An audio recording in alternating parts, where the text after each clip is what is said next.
The air in the Duke of Ashworth's ballroom was a thick, perfumed soup of privilege, ambition, and thinly veiled desperation. For Julian Sinclair, the Viscount Blackwood, it was his natural habitat, a hunting ground where he was both predator and prize trophy. He leaned against the marble mantelpiece, a crystal tumbler of amber liquid swirling in his hand, his gaze a lazy, dismissive sweep over the glittering assembly. "It's a rather pathetic spectacle, isn't it?" he drawled to his companion, Lord Henry Cavendish. "All these brightly plumed birds, squawking for a favorable match. There's no art to it anymore. No challenge." Henry, a man of more tempered habits and kinder humor, chuckled. "Not all of us view the marriage mart as a sport, Julian. Some of us merely seek a modicum of happiness." "Happiness is a fleeting illusion," Julian countered, his eyes, the color of a stormy sea, narrowing. "Control, however, is tangible. The control to charm, to seduce, to make a woman's heart beat faster with a single glance. That is the only game worth playing." His reputation was his armor and his weapon. The ruin of rakes, the tongue whispered, a title he wore with perverse pride. He had no intention of surrendering his freedom to the parson's mousetrap, not when the world offered such a delightful buffet of diversion. His attention was caught by a flicker of motion in the shadowed alcove of a bay window, far from the whirl of the dance floor. A young woman sat there, a stark contrast to the riot of silks and satins around her. Her gown was a serviceable gray, the color of a London fog, and her posture was hunched over a small, leather-bound book. She seemed to be trying to merge with the velvet drapes. "Speaking of pathetic spectacles," Julian murmured, nodding towards the alcove. "The Elwood girl. What is her name? Eleanor? Elspeth?" "Elara," Henry supplied gently. "Her father is Sir Reginald Elwood, the botanist. A brilliant man, I'm told, but rather absent-minded when it comes to society. This is her second season, and I don't believe she's danced a single set. She looks like a frightened mouse who stumbled into an aviary of peacocks," Julian observed, a cynical smile playing on his lips. The idea formed then, fully formed and deliciously wicked, as such ideas often did in his mind. It was an antidote to his crushing ennui. He pushed himself off the mantelpiece, his movement drawing the eyes of several nearby matrons. "I'll wager you 500 guineas, Henry," he announced, his voice carrying just enough to be heard by their immediate circle, which now included the smugly handsome Earl of Davenport. Davenport, a man whose pride was only matched by his wealth, raised a skeptical eyebrow. "A wager, Blackwood? On what?" "The next horse to lose at Ascot." "Something far more interesting," Julian purred, his gaze fixed on the gray-clad figure. "I wager that I can take that Wallflower," he said the word with deliberate cruelty, "the Elwood girl, and transform her into the diamond of the season. The undisputed belle of the ball, sought after by every eligible bachelor." Henry stared at him, aghast. "Julian, that is monstrous. You cannot toy with a young woman's life and reputation for a wager." "It's not a wager, it's a philanthropic endeavor," Julian countered smoothly. "I shall be giving her a season she could only dream of." "And you, Davenport? Do you have the stomach for it?" Davenport's eyes gleamed with avarice and a desire to see the arrogant Viscount humbled. 500 guineas says you can't. She's a lost cause, Blackwood. All bookish bluestocking and no charm. You'll fail." "Then it's settled," Julian said, clinking his glass against Davenport's imaginary one. "The diamond of the upcoming Grantham ball. Her success will be judged by the number of offers she receives and her prominence in the gossip sheets. Prepare to part with your money, gentlemen." With the confidence of a man who had never truly been denied anything, Julian strode across the ballroom. He cut a path through the crowds, his broad shoulders and dark, unruly hair marking him as a force of nature. He ignored the whispers, the fluttering fans, the hopeful glances cast his way. His target was singular. He came to a stop before the alcove. Up close, she was not as mousy as he had presumed. Her hair, escaping its simple chignon, was not a plain brown but the rich, deep hue of mahogany. Her eyes, when she finally looked up from her book, were a startling, intelligent shade of hazel, flecked with gold and green.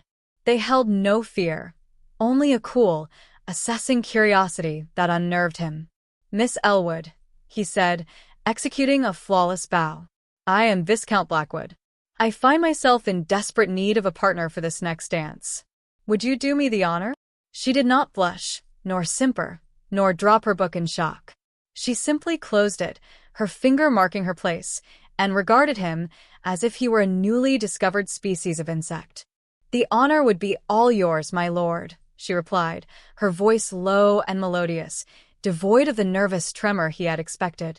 "And while I am certain you are accustomed to having your every whim indulged, I must decline.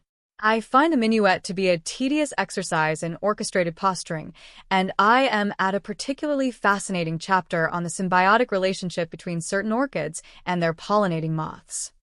Julian was, for the first time in living memory, utterly speechless. He had been prepared for gratitude, for stammering acquiescence, even for tearful disbelief. He had not been prepared for a botanical rebuttal. A slow, genuine smile spread across his face. The game, it seemed, was already more interesting than he had anticipated. "Then we shall sit this one out," he said, taking the seat beside her without invitation. "And you can enlighten me about these industrious moths." Elara Elwood watched the Viscount settle his large, impeccably dressed frame beside her with a sense of detached academic interest. She had been observing him for the better part of an hour, noting the arrogant tilt of his head, the practiced charm of his smiles, the way he moved through the room as if he owned every atom of space he occupied.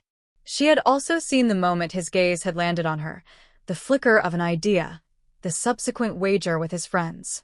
The acoustics in the alcove were surprisingly good. She knew men like him.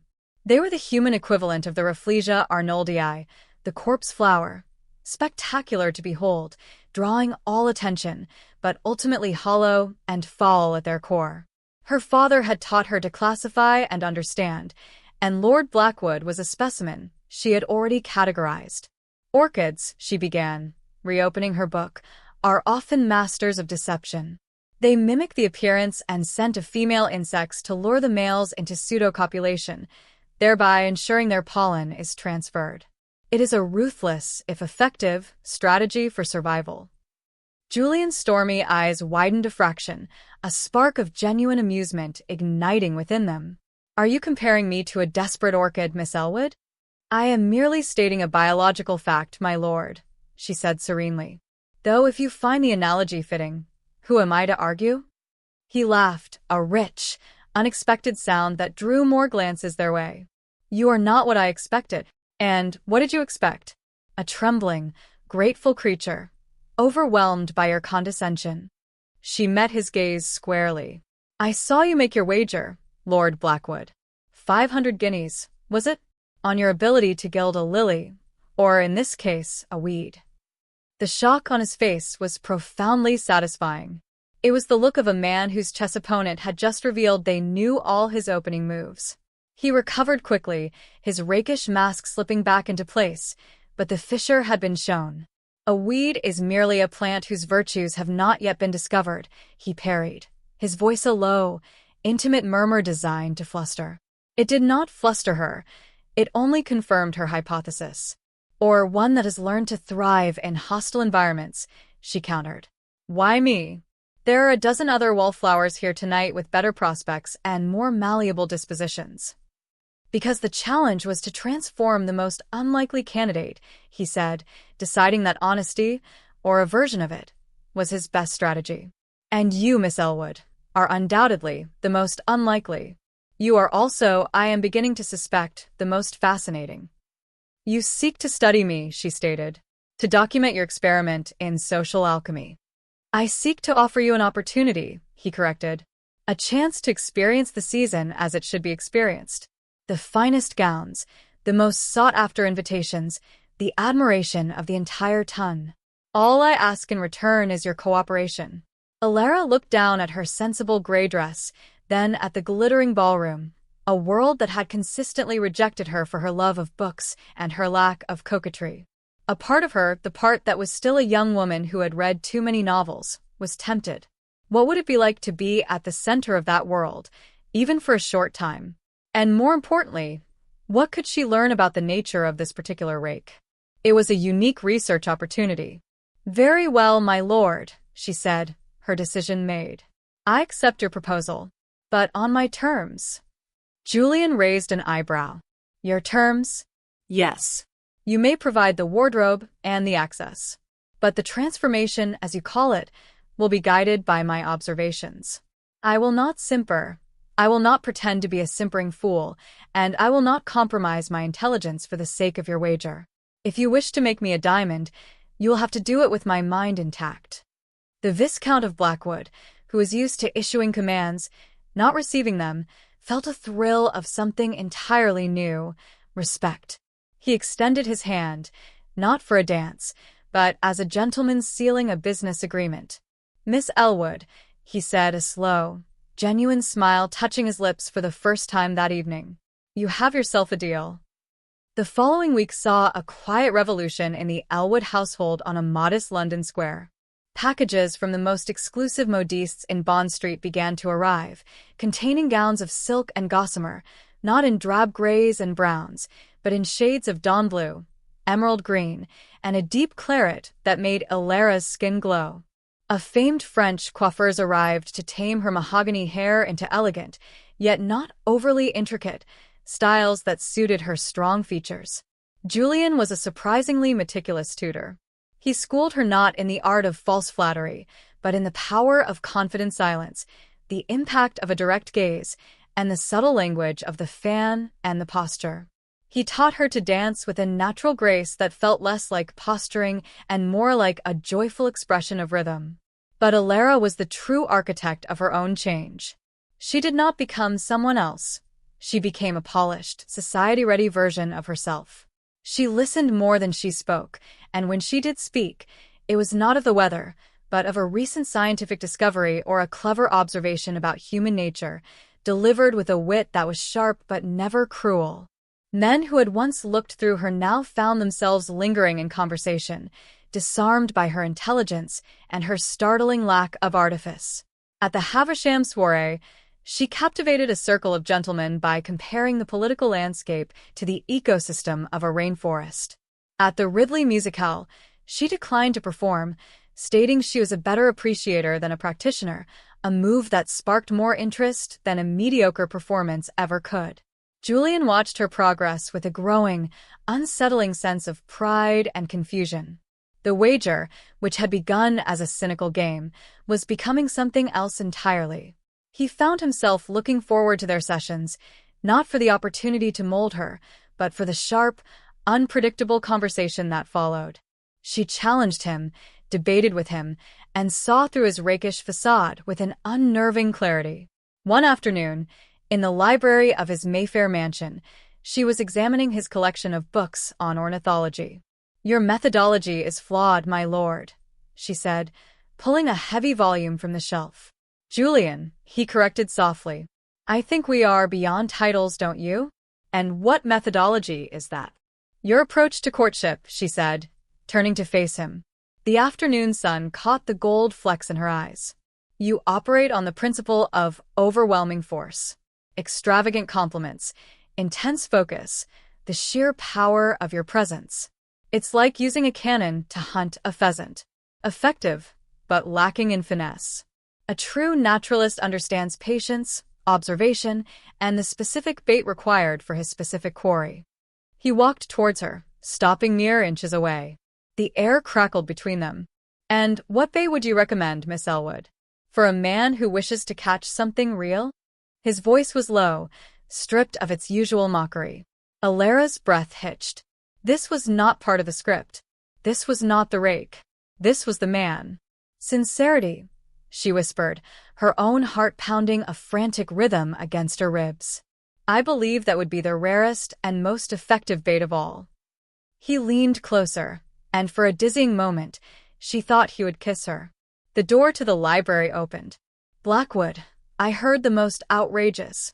The Earl of Davenport stopped short, his eyes taking in the intimate scene.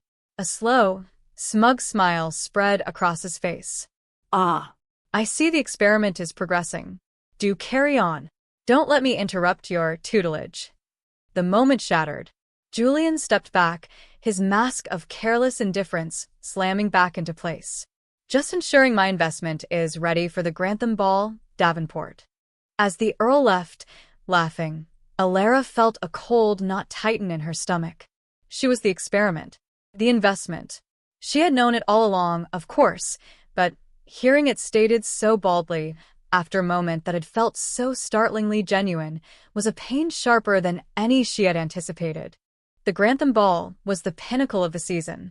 The ballroom was a symphony of light, music, and opulence, and tonight, all eyes were on Elara Elwood. She was a vision in a gown of silver-white silk, like moonlight given form. Her mahogany hair was swept up, with a few artful curls framing a face that was no longer hidden in shadows, but held with a serene and unshakable confidence. She was no longer a wallflower. She was the sun around which the entire social solar system revolved. She danced every dance. She was witty, she was charming, she was luminous. Whispers of "diamond" followed her around the room. Julian watched from the sidelines, a strange ache in his chest.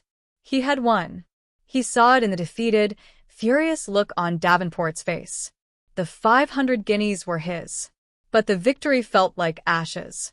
He saw the way other men looked at her, with genuine admiration, with the dawning of real affection. He saw the flush of happiness on her cheeks, the sparkle in her intelligent eyes, and he knew, with a sickening certainty, that he had not created this. He had merely provided the frame for a masterpiece that had been there all along. At the height of the evening, he found her on the terrace, taking a moment of respite from the adoring crowd. The cool night air was a relief after the stuffy ballroom.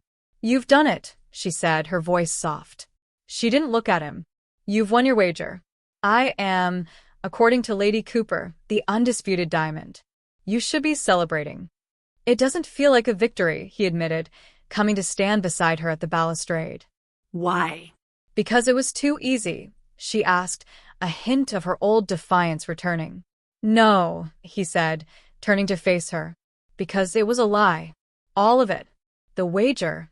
The reason for all of this." He gestured back to the ballroom. "It was never about you. It was about my pride, my boredom." "I know," she said simply, finally meeting his gaze. Her eyes were full of a sadness that cut him deeper than any anger could have. "I told you I was studying you. I knew from the very first night. I accepted because I was curious. I wanted to understand the mechanisms of a man like you. I thought it would be an interesting chapter in my own research." "And what have you concluded, Miss Elwood?" he asked, his voice rough with an emotion he couldn't name. "That the Rafflesia analogy was incorrect," she said. "You are not hollow. You are more like a fortress, my lord.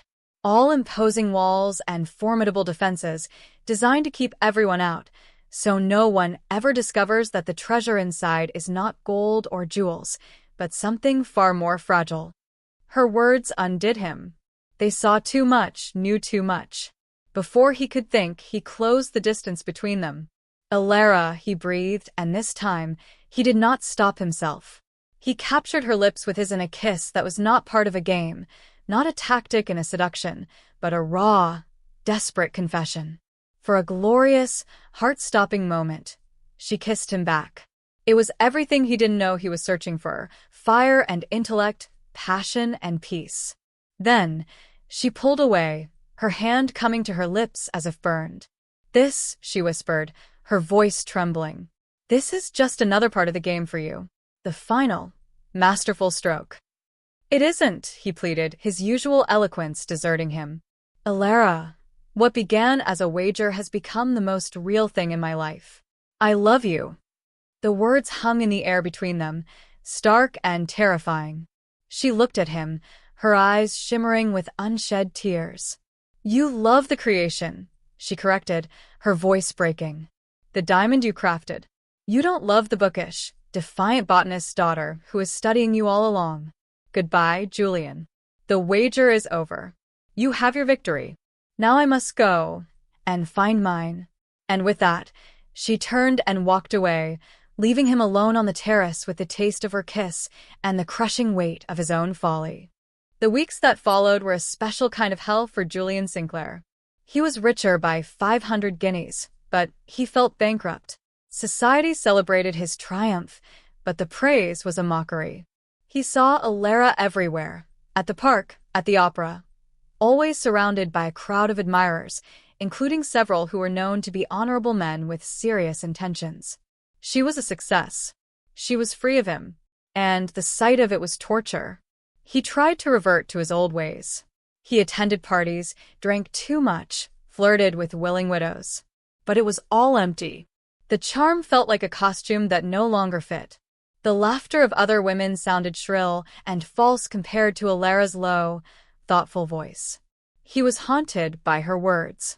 "You don't love the bookish, defiant botanist's daughter." He realized she was wrong. He loved the defiant glint in her eye when she challenged him. He loved the way her mind worked, the passion she had for knowledge, the unshakable core of integrity that he, in his vanity, had tried to use for sport. He didn't love the diamond. He loved the woman who had the strength to become one on her own terms. The turning point came when he received a summons from Sir Reginald Elwood. Puzzled and apprehensive, Julian went to the botanist's cluttered home, a world away from the glittering ballrooms. Sir Reginald, a kind-eyed man with ink-stained fingers, did not offer pleasantries. "My daughter is unhappy, Lord Blackwood." The simple statement was a blow to Julian's chest. "I am deeply sorry to hear that, Sir Reginald." "She tells me you made a wager," the older man said, his gaze piercing. "A foolish, cruel thing to do." "It was," Julian agreed, his head bowed. "The greatest folly of my life." "She also tells me that you claim to love her." Julian looked up, meeting the man's gaze squarely. "I do, sir. With all that I am. I know I am not worthy of her. I know my reputation precedes me. But my feelings are genuine." Sir Reginald studied him for a long moment. "Elara is a student of nature," he said finally. "She believes that people, like plants, can be classified and understood. But she is learning, as we all must, that the heart is not a specimen to be pinned to a board. It is a wild, unpredictable thing. She is hiding behind her research, Lord Blackwood, using it as a shield because you hurt her. The question is, what are you prepared to do to prove that your love is not just another specimen of deception?" Julian left the house with a newfound sense of purpose. Words had failed him. Grand gestures were his old currency. He needed to speak in a language that Elara would understand. A language of action. Of vulnerability. He went to the one place he knew she would be.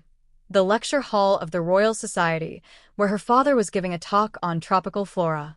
He took a seat at the back, shrouded in shadow. When the lecture ended, he walked to the front of the hall, his heart hammering against his ribs. The audience, comprised of scholars and scientists, fell silent as the notorious Viscount Blackwood approached the podium. Elara stared at him, her face a mask of shock. Julian did not look at her. He addressed the room, his voice clear and steady, devoid of its usual lazy drawl. "Sir Reginald," he began, "members of the society, I come here today not as a peer, but as a student. I have recently been made aware of the profound depths of my own ignorance." He turned his gaze to Elara, holding it. "I made the mistake of believing that the greatest conquests were found in ballrooms and at gaming tables. I was wrong. The greatest conquest is understanding. The greatest challenge is not to transform another, but to allow oneself to be transformed." He took a deep breath, laying his heart bare before her and a room full of strangers. "I once thought love was a game to be won. I now know it is a truth to be lived. I stand before you, Elara Elwood, stripped of my pretenses, my wagers, and my pride. I love you, not the diamond of the season, but the brilliant, bookish, defiant woman who saw through me from the very beginning. If you will have me, I will spend the rest of my life trying to be worthy of you." The silence in the hall was absolute. All eyes turned to Elara. She stood, her hazel eyes wide, searching his face. She saw no mockery, no calculation, only a raw, terrifying sincerity. The fortress walls were down. The treasure inside was real, and it was offered to her. Tears spilled down her cheeks, but they were tears of release, of joy. She walked towards him, ignoring the stunned whispers around them. "Your methodology is still flawed, my lord," she said, her voice thick with emotion, a small, wobbly smile touching her lips. A public declaration in a scientific forum is a rather overwhelming tactic. His heart plummeted for a second before he saw the love shining in her eyes. "But," she continued, reaching out and taking his hand, "the bait, this time, was perfect." And as he pulled her into his arms, kissing her there in the heart of her world, surrounded by the scent of old books and the promise of new discoveries, Julian Sinclair knew he had finally won something of real, lasting value. Not a wager, but a partner. Not a conquest, but a love that would forever be his greatest study and his most glorious adventure.